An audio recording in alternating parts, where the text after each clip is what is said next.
That's a tough act to follow. The reading this morning is from the book of John, chapter 16, verses 20 through 24. Very truly, I tell you, you will weep and mourn, but the world will rejoice. You will have pain, but your pain will turn to joy. When a woman is in labor, she has pain because her hour has come. But when her child is born, she no longer remembers the anguish because of the joy of having brought a human being into the world. So you have pain now, but I will see you again, and your hearts will rejoice, and no one will take your joy from you. On that day you will have asked nothing of me. Very truly, I tell you, if you ask anything of God in my name, God will give it to you. Until now, you have not asked for anything in my name. Ask, and you will receive, so that your joy may be complete.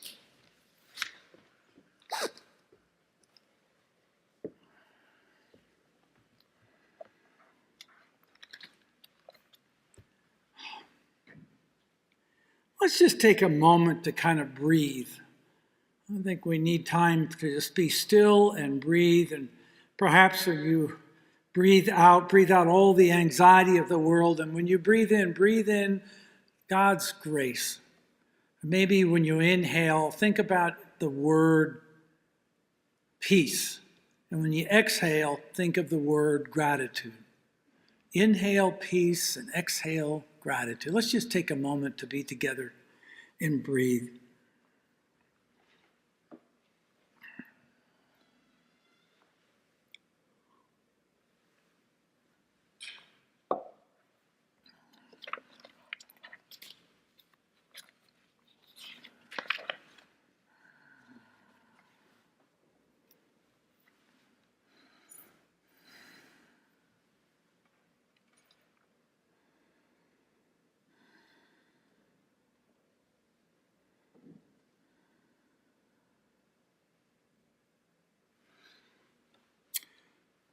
I wonder what defiant joy sounds like. I think it sounds something like this. No, I will not cave in. I will not bow down.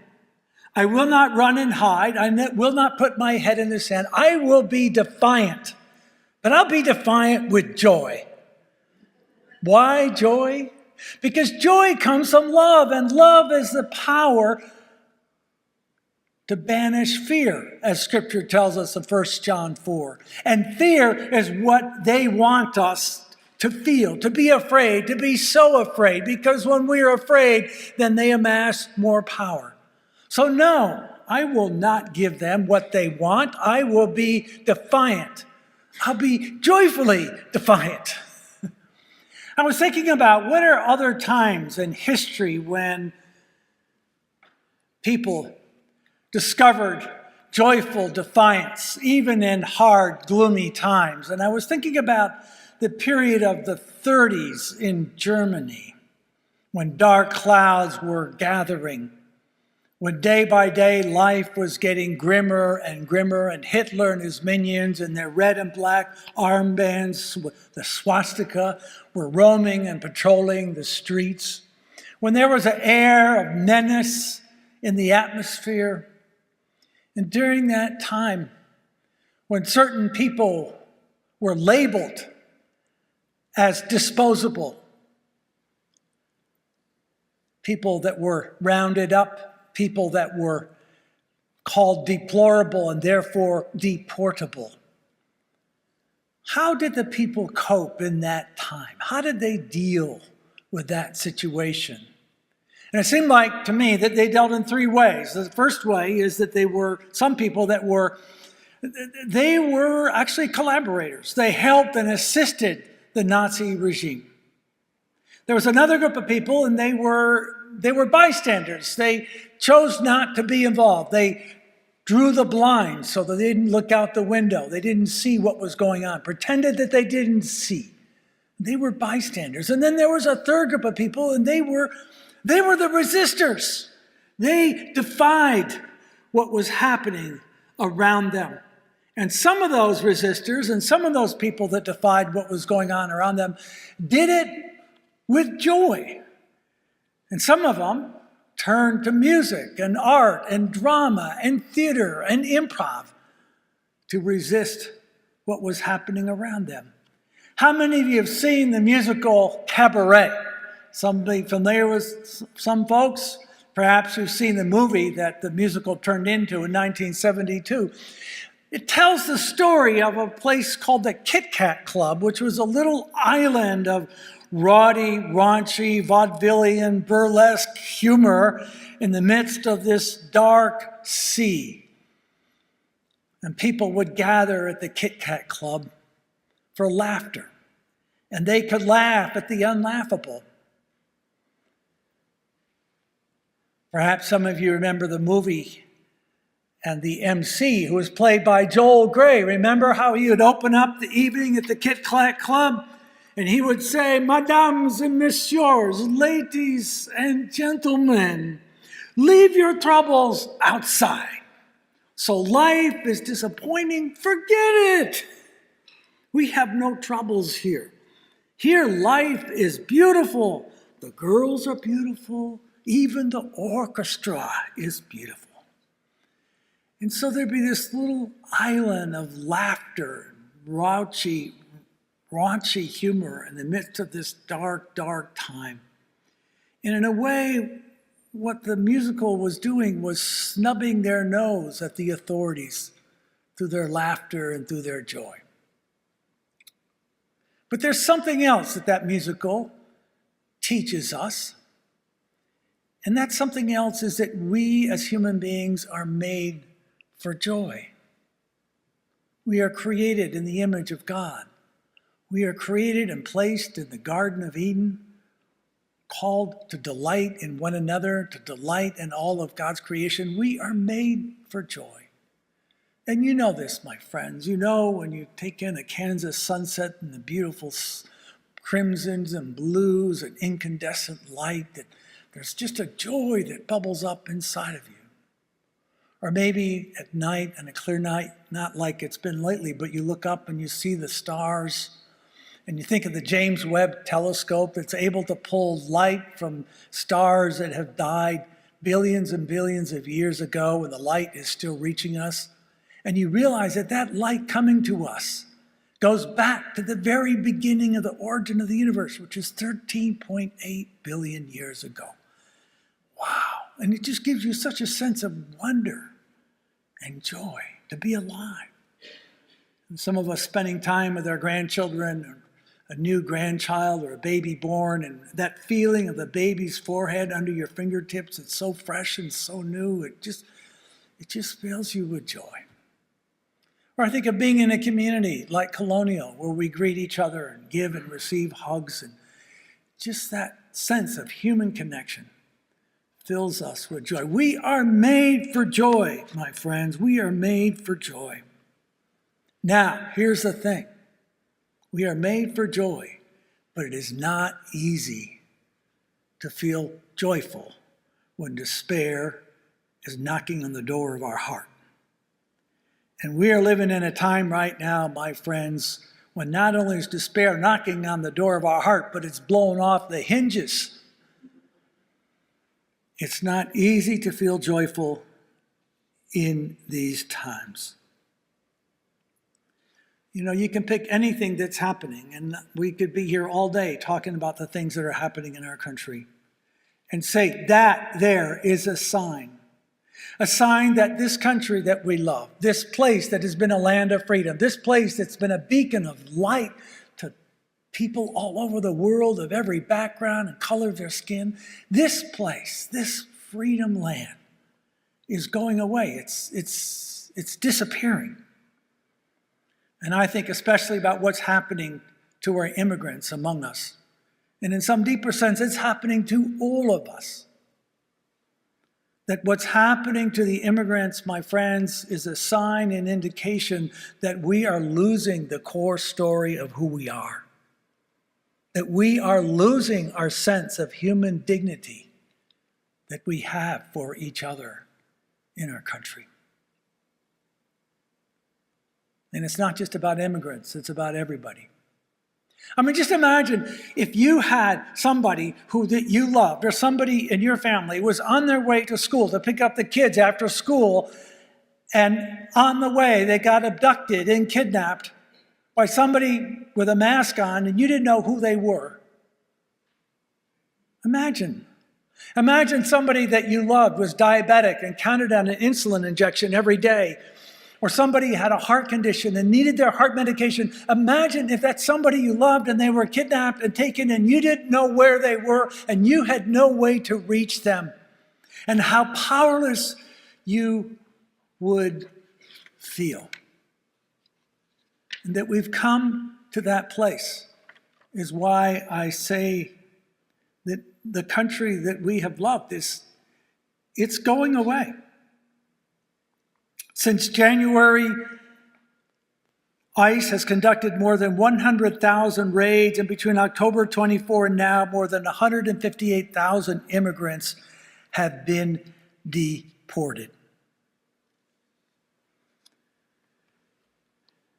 I don't know about you, but there's many mornings that I wake up and I feel despair.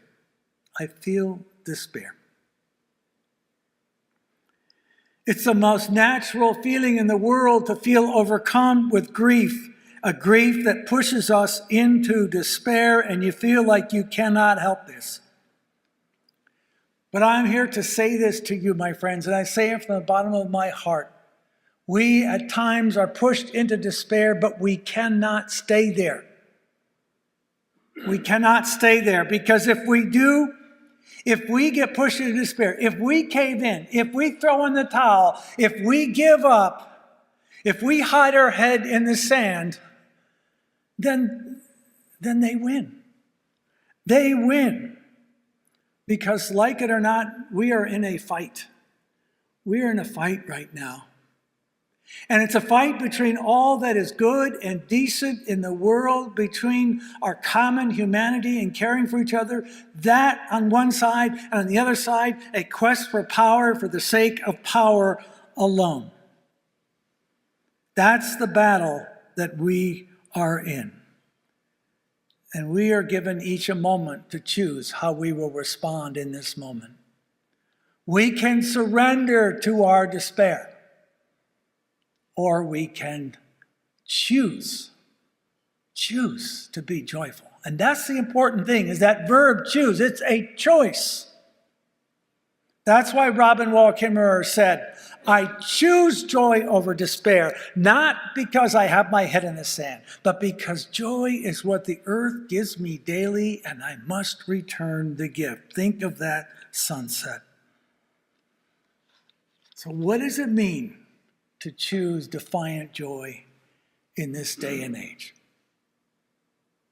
But we have three choices before us. We can either be, number one, we can be collaborators with what's going on around us.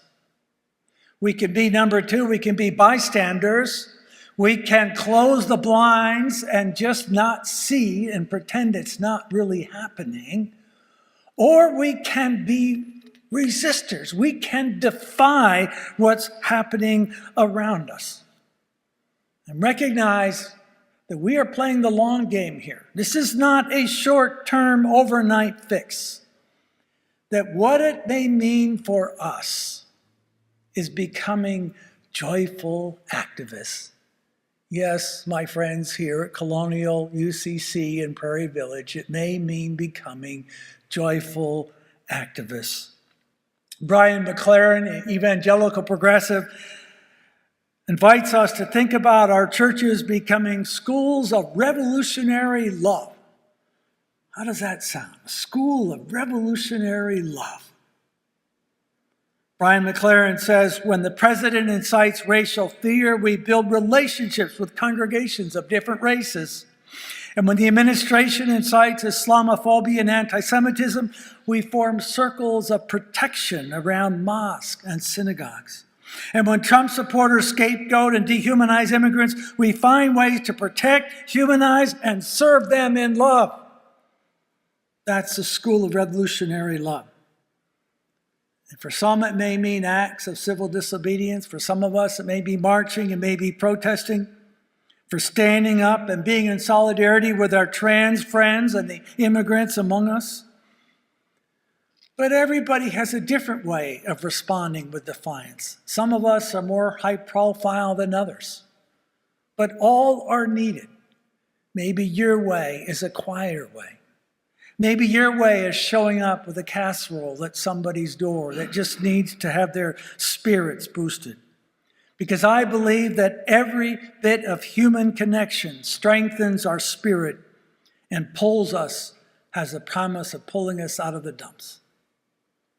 So we are invited to be active resistors of what's happening right now. But each of us are called to do that in a different way, and there's no one way for all of us. But as you think about that and go forward into this week, realize that people throughout history, even in the darkest moments, have found cause for joy. This morning we celebrate the Lord's Supper, and we think about that table where Jesus was with his friends for their last night, a night of terrible grief and pain. Disciples knew that Jesus was going to die. And yet on that night, Jesus spoke to his friends at the table and said, "Look, I know you have sorrow now, but I'm going to come again," he promised, "and I will turn your sorrow into joy." Can we trust the words of the gospel that in the end, our sorrow will be turned to joy because we will not be left alone?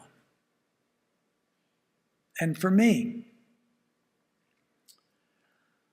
I think about people that I have known in my life, that I have loved and respected, who have been mentors for me, who have shown me the path of defiant joy in the midst of real darkness. And one of them is my dear friend who's no longer with us, Dick Schiefelbusch, who died at the age of 102 in the year 2000. To know Dick was to know somebody who just had that twinkle in his eye and that mischievous smile in his face. He just exuded joy all those 102 years. He was a professor of the University of Kansas in the speech language hearing clinic, and also privileged to have him as a member of my congregation at Plymouth Church in Lawrence, Kansas. And what a treat it was to get to know Dick Singpeel.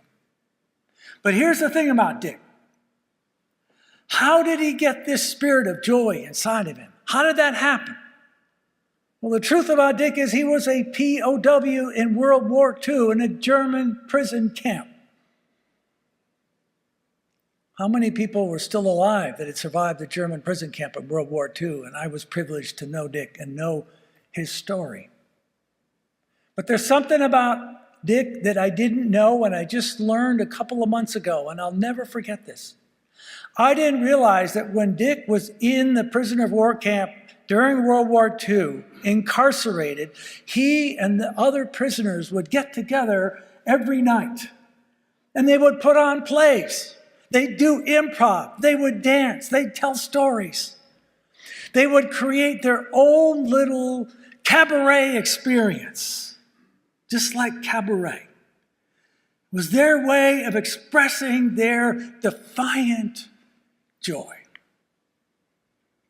And when I get down in the dumps and get full of despair, I think about Dick.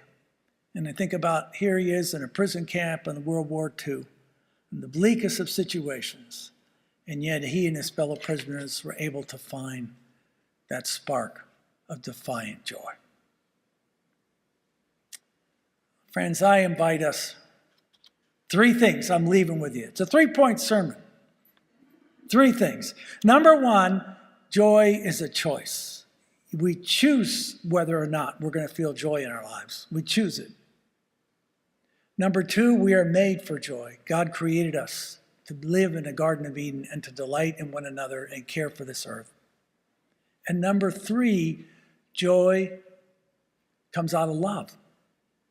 And love casts out fear. And fear and being afraid is what the powers want us to feel, because if we are made to be afraid, that amasses more power for them. And we will not let them. We will defy them. We'll defy them with joy. Amen.